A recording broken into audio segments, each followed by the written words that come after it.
So we continue our work with Edentulous jaws. If you have done everything correctly, you should end up with a CT scan like this. That is, here we can see that the patient has teeth in the lower jaw, but no teeth in the upper jaw. And accordingly, there are these radiopaque markers, radiopaque tags. As you can see, despite the fact that there is quite a lot of noise here, these radiopaque tags, because they are very thin, just 0.8 millimeters, showed up quite well. That is without noise. That is exactly why we use this window size 0.8 millimeters. Why? Because on the one hand, a gutta percha point fits in there quite well. And on the other hand, there isn't this kind of radiological trail left behind. That is like here, for example, you can see it, right, from the crowns. This radiological trail most often leads to errors in matching and throws us off.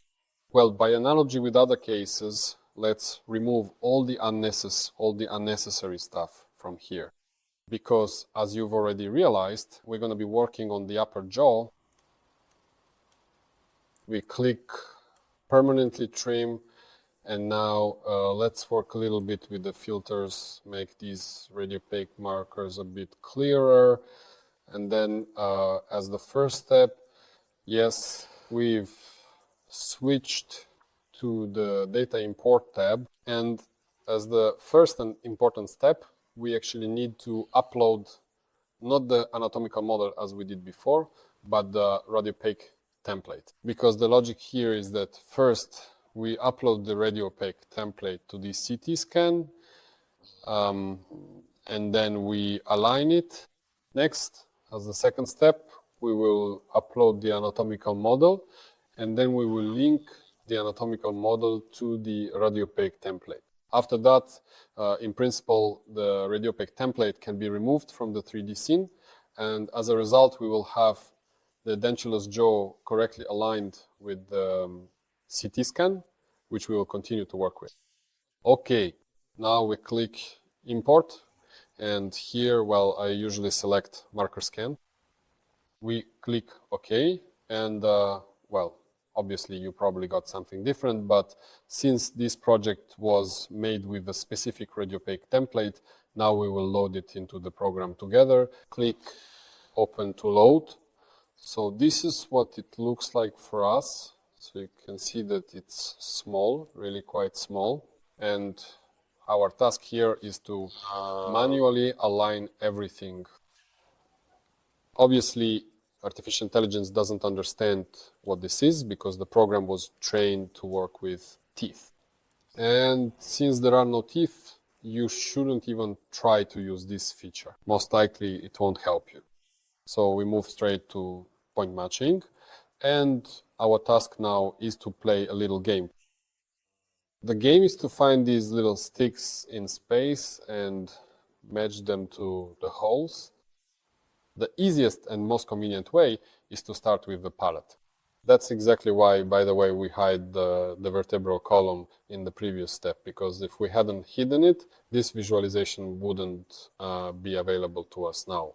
So now we place a marker here, a marker here, a marker here, and a marker here. Now we can do all of this from the other side. So for example, I'm not even sure. Well, let's put it here. Hopefully I won't make a mistake myself. Here, obviously, you don't need to insert all these holes, for will be enough. Notice that I'm placing this marker right on the mark. Well, I mean, on the CT scan, and I place the marker on the actual template roughly at the beginning of this hole. We click fit points, and now in fact we get this kind of result. Right now everything is quite clearly visible on the axial slice. We click apply, and to be honest, it would be possible to further compare there. But I actually prefer to do the alignment at this stage. I'll explain why in a moment.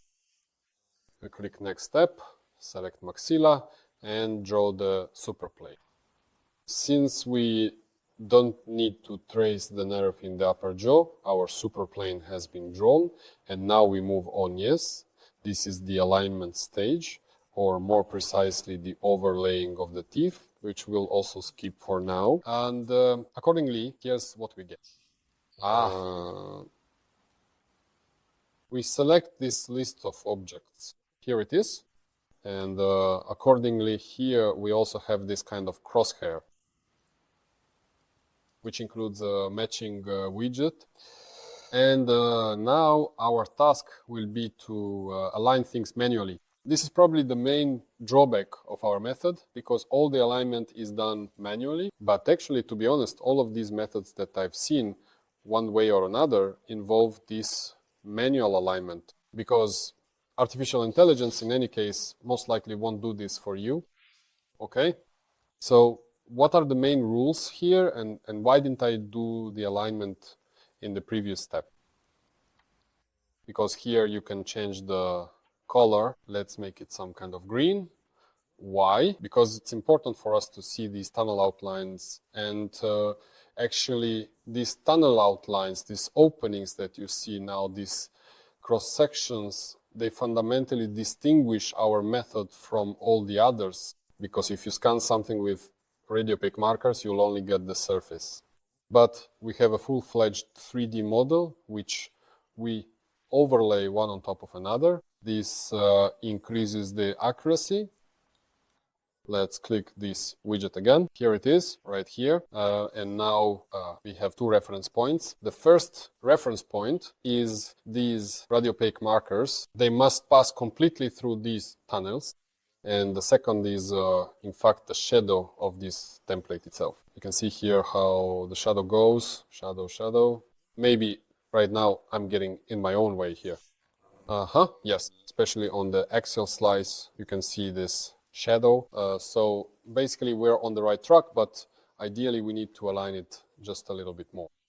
Now, I hope, since my timing is limited, this won't take me too long. But let's remember our most important rule. If you're going to spend time on any stage, it should be on the alignment stage. That's why we don't skimp on time for this step. Again, keep in mind that if we make changes in one window, those changes will also occur in the other windows. And now we double check our template. You should end up with something roughly similar. You can see that all our markers are entering the tunnels. If all your markers are entering the tunnels on all three slices, then everything has been aligned quite well. And at this point, we can already talk about a certain level of accuracy in our work, because if everything matches up with holes that are 0.8 millimeters in different planes, then believe me, even if there is some margin of error, it will be on the order of tenths of a millimeter, which is in principle quite acceptable. And we also double check using the shadows. That is, you can see that the shadow here fits perfectly with what we're doing with our template. Overall, I'm satisfied with everything. Great. Now, after this important step, so we don't have to redo this work several times, we click and save the project, to be preciseo, and move on to data import. And now we're going to load the anatomical model. To do this, we click import, select anatomy, and here is in fact the anatomy file, which I have already labeled. And here we have this edentulous jaw. Right now it is not aligned, just like I showed you in the previous lesson. If we leave it like this, most likely your jaw, meaning this scan of the edentulous jaw, will end up somewhere off to the side of the entire CT scan. So now I'll just roughly align it to the CT scan using 3 points. This is not the actual alignment. Don't think that this is how I'm aligning it. This is just for convenience while working. Again, you can follow along with me. I click 1, 1, 2, 2, 3, 3. Let me repeat. I'm not aligning anything right now. I just want to hit play. And this jaw here, as you can see, it hasn't been aligned exactly. It's just roughly somewhere well in the general area of my CT scan.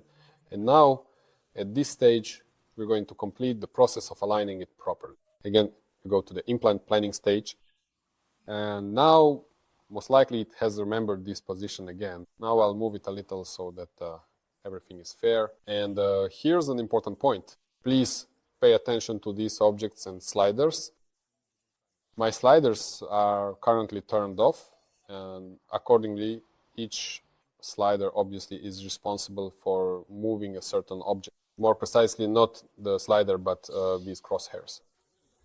For example, if I click here, my radiopaque template moves. If I click here, the anatomical model moves. But at this stage, you can hold down these two sliders, and both 3D objects will move. Please pay attention to this. You have no idea how many times I've had to redo my work just because I accidentally misclicked here on this crosshair.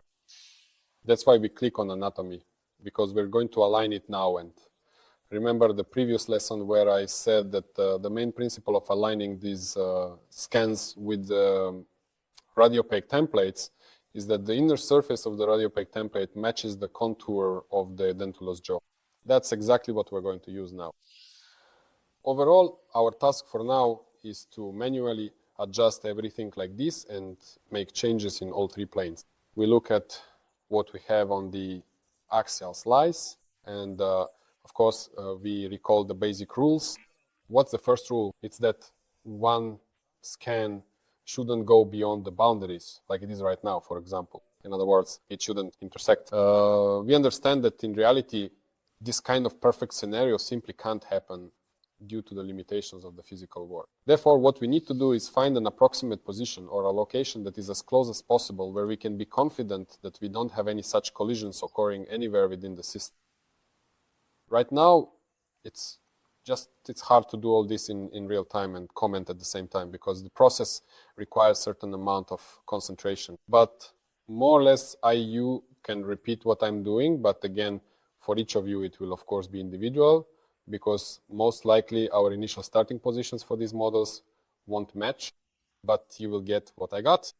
Approximately, that is, your scan will match the surface of the radiopaque template. I'm referring to the inner surface.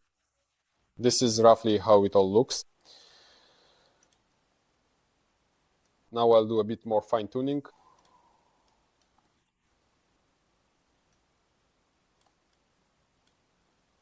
So that's basically how it is overall. You can also double check using the shadows, because the mucosa also casts a shadow if it's present on the CT scan, of course. We double check everything in all 3 planes. Here I have a collision, so let's fix that now. There. Let's fix it, fix it, fix it. There, perfect. And accordingly, when we are satisfied with everything, and I am satisfied, here we save this project. What is the main point of what's happening here? It's that, to repeat, we first carefully align the radiopaque template and then subsequently link the anatomical model to it. If we turn off the radiopaque template, we'll see that we have essentially the mucosa, which we wouldn't have been able to align without the teeth, but now it has been matched to the CT scan, as you can clearly see. Everything is perfect. Once we've done all this, we click, and now we're ready to get to work. If you want, you can delete this radiopaque template from the project, since we don't need it anymore. Personally, I don't really like deleting anything from the project, to be honest, because you never know if something might glitch, freeze, or something else might happen. I'll just hide it so it doesn't get in my way. Now we can move on to actually placing the implants, but there are 2 ways to go about this. If you have nothing else in your project except, say, an Edentulous jaw, then you can just sort of intuitively place the implants, for example, right in the middle of the ridge. Some people do it that way, okay. But now I'd like to draw your attention once again, this widget, the teeth setup, meaning the alignment of the teeth. Now I hide the CT scan and press, and for example, let's say we're working from the 6th tooth to the 6th tooth. Now I'll select all of these, select. Be sure to switch to a proper tooth library, the generic one. If you haven't watched the previous video, if you select the first library, the widget will not work correct. Why is that? I don't know, but for some reason, it all depends on the library. And now the program should prompt us to place markers. So here we have 2 and 6. For some reason, it didn't get placed here. 1, 1, and 1, 6. So 1, 6 is here, and 2, 6 we move over here. Let's do it again. Well, something like that, more or less, yeah. 1, 1, 6, 1, 1, 2, 6. Click next step. And here is the wax up we got. If in previous projects, I think we only worked on those defects where we were missing just one tooth. Here we now have a full arch. How do we work with it? As I mentioned earlier, there are 2 tool buttons, 2 tabs. Select all or manual selection. So select Alif, we click this widget. It moves the entire, the whole arch. That is, right now you might want to move it. I want to say right away, I am not a technician or an orthopedist. I just usually what we do is in ExoCAD, we already do some kind of preliminary arrangement. And in extreme cases, we do something like this just to roughly understand where to place the channels so that they don't end up, I don't know, on the contact points, on the vestibular surface, and so on. Yeah, that's it. Basically, you can both expand and shrink it using these tools, move the widget itself, or move your entire bridge from the 6th to the 6th in any direction. If you have any questions about this widget, please go back to the previous lessons. I explained it in more detail there. Right now, we just won't focus too much on this. Yes, one more important point about something called chain mode. Obviously, if last time we work with if we work with a single crown, this mode didn't work because there was no chain, meaning no bridge involved. But here, since we are working with a bridge, we have the opportunity to, by adjusting one tooth, affect the position of the others. So, for example, if we want to change the position of this one, you can see that the 5th tooth has rotated a little. So what would I like to do here? It seems to me, as I quickly glance at the arrangement now, it looks like the 6th teeth are positioned a bit awkwardly. I would prefer if their cusps faced more towards the vestibular side. This can be done as follows. First, we select this widget, then we expand the area of our influence, and by rotating, we turn this 6th tooth. You can see that all the premolars, for example, have also rotated along with it. It's quite convenient. I know that in Exakada too, I think there is such a thing. Well, something similar. We do the same thing here, and that's basically how it goes. Okay, now let's talk about implant placement. And now, well, let's do the classic column 4 setup. I click implant 1, 2. Here I have Ostem. Let's just leave it as is. It really doesn't matter here at all. And I'm placing Ostem implants. And now, just so I don't waste your time, I'll arrange them myself in the program. And then once we have the result, we'll discuss it together. So I stepped away for a moment to place the implants. Here's what I'd like to mention. Now I'm going to hide the wax up. You can do that by clicking right here. Here I have Ostem implants. And by the way, a lot of people ask about the sleeves for Ostem, specifically for the keyless system. Actually, right now I have exactly those sleeves installed, which make special cutouts in the guide. And this library is called Ostem Sleeves. So let me switch back now to the surgery planning stage and, implant planning. Here I have Ostem implants installed. For the distal section, I use 30-degree multi-units for the classic column 4 approach. And right here, I hope I'm not blocking myself. Here, my implants are placed tangentially to the sinus. So if we have the sinus here, the implant should follow the tangent just to bring the channel as far distally as possible. In this case, the implant channel comes out at essentially the 5th tooth. This is a pretty good solution from an orthopedic point of view.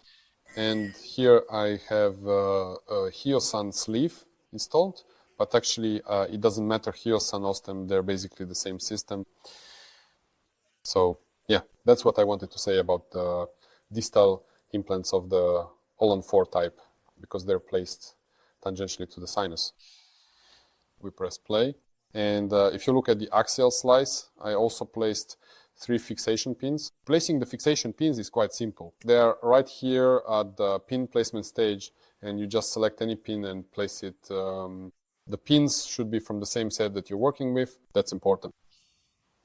Please pay attention to this. So I placed the fixation pins here in these 3 spots, simply to space them as far apart from each other as possible, so that the load they will bear is also distributed as evenly as possible between them. In other words, so that, the load is distributed evenly among them. That is, you shouldn't group all the fixation pins as close together as possible. And speaking of the wax up, why did we do that? Let me turn it off now. By the way, the sleeves are turned off right here. If I turn everything off completely, and now we turn on the implants, my multi-units have disappeared here. Now let's turn on the multi-units as well. We can see that our channel comes out quite well in. In other words, they exit onto the occlusal surface of the 5th teeth and the palatal surface of the 2nd teeth. In principle, the result will be quite aesthetic. In the anterior region, we plan to use straight multi-units, and in the posterior sections, 30-degree multi-units. This is the classic all-on-4 approach, and accordingly, you can see that in some areas the neck is exposed. This is only permissible in the upper jaw and only on the palatal side, because the palate has quite good blood supply, and as a rule, such postoperative complications do not occur there. But again, if there is an opportunity to place the implant entirely in the bone, it is better to do so. In this case, I did not have that option. That's basically all I wanted to briefly say about the planning of this case. Actually, I think you'll be able to handle the placement of the implants on your own. And now we move on to the stage of creating the surgical guide. Click on Guide Design. Again, select the insertion path for the guide, similar to how we did it in the previous lesson. Well, not for the prosthesis, sorry, but for the guide, just like we did before. Click on Generate Undercut. And now these questionable areas that we don't like because we suspect there might have been recent tooth extractions here with sockets that haven't healed yet, which could lead to improper seating. We address those as well. We cover up those areas too. Again, let me emphasize, don't cover everything, only do it locally. This won't have a major impact on the fit overall, but it can help protect us from certain inaccuracies. Next, we click Next Step, visualize the sleeves, and now our task is simply to do our job well. We need to draw the boundary, taking all these sleeves into account as well. Click on Create Guide. And now the program should generate this template for us. What I'd like to say about this template and about how to, let's say, refine it in the program. First, we open up the undercut again and remove all these unnecessary parts. Well, how do we remove them? Simply smooth them out using this tool, the little circle. So we smooth it out, smooth it out. Making templates for an edentulous jaw is very simple. There's really nothing complicated about it. And now we need to, this is important, we must strengthen in critical areas. What are the critically important areas here? These are the pin fixation points because all the load will be placed on them. Sometimes they break here, so please don't neglect this. And also we coat everything here as well. Another thing I'd like to mention about these kinds of cases when we have an all-on-4 is that if you look at the whole setup from the side and turn on the anatomical model, you'll see that the distal implant is positioned at an angle, and most often when surgeons are drilling here, they put some pressure on the sleeve, which creates a kind of braking force. Very often the guides break here, especially during all-on-4 type surgeries. That's why we also code this distal part of the sleeve. By the way, notice that if I use the plus tool over this area, a circle like this appears. This is a new feature in RealGUIDE. It wasn't available before, and it's called Add Sleeve Support or Protection. If I turn this feature off, then all of this, well, the program simply ignores the fact that I'm coating the sleeve. Honestly, it's better to keep this function enabled. So if I turn it on now and paint over something again, you'll see that this protective pad, this protective space is necessary. And why is this necessary? It's necessary so that you don't add extra plastic, because there might be a situation where you try to drill and your surgical handpiece with a drill bit will hit this excess plastic that you added in the program. But nevertheless, we do need to reinforce the guide, especially by making something like a bumper, you could say, which increases the strength of the guide. And we usually also add these kinds of reinforcement ribs. There's really nothing complicated about this. Click next step. And now, congratulations, since this is a sleeveless guide, we also export the whole thing for printing. Click export guide for milling or end model. And that's basically it. By the way, just a couple more words about ASTEM. Since we've already been working with ASTEM here, you can see that the program has made these little notches. These notches are there for a reason. The thing is, ASTEM has a special implant driver that contains, all of these contains special yellow markers, so to speak. And during the surgery, when you are placing the implants through the guide, you need to turn this notch so that it is visible through this window. And accordingly, you should position the navigation implant driver level with this sleeve. If you manage to do all of this, then you can be sure that your implant is placed A, at the exact depth you planned, and B, with the internal rotation of the hexagon also accounted for. This is very important, especially for procedures like All-on-4, when you are placing the distal implant at an angle like this, because in order to position the multi-unit abutment channel correctly, it is crucial to understand the internal rotation of this hexagon. In other words, how it is oriented. So, in our previous lesson, and in this one, we've covered a fairly extensive program on Edentulous jaw show to align them, and how to use guides on Edentulous jaws. I hope you enjoyed it. Make use of this, share the video, and give it a like. See you next time. Bye-bye. We'll meet again in the next lesson.